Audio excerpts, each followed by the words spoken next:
Hi అండి. అందరికీ జై శ్రీరామ్. అందరూ బాగున్నారా?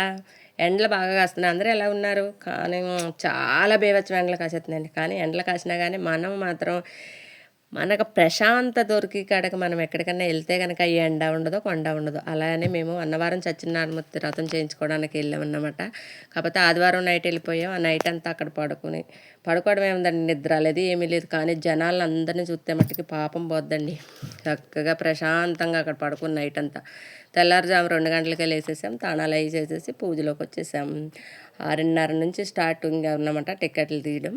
కానీ అప్పటికి ముందుగానే మనం రెడీ అయిపోయి చక్కగా వచ్చేసి పూజలో 7 గంటలకి స్టార్ట్ అయిపోయాం అన్నమాట. కానీ అక్కడ మాత్రం బాగా ఎంజాయ్ చేసామండి. చాలా బాగుంది. దేవుడి గుళ్ళోకి వెళ్తే మనం తెలిసి తెలియక ఏ పాపాలు చేసినా పాపాలన్నీ మాసిపోతాయి అన్నదే నా ఆలోచన అన్నమాట. కానీ నాకు ఈ సంవత్సరం తెలియకుండానే నాకు 2 పిలుపులు వచ్చినాయి. అన్నవరం సత్యనారాయణమూర్తి వ్రతం చేయించుకోవడానికి వెళ్ళాము. అలాగే మా ఊరు దగ్గరే ఏంటంటే శ్రీరాముడు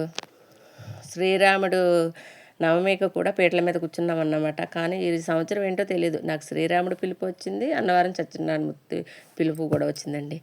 కానీ దేవుడా, ఈ సంవత్సరం ఇలా అవకాశం ఇచ్చావా అనేసి నేను మాత్రం బాగా, నేను మా ఆయన గారు కూడా మనం అనుకోకుండా మనం ఎప్పటి నుంచో అనుకున్నా కానీ మనకు అవి జరగవు. కానీ దేవుడికి తడుచుకుంటే ఎంత అండి.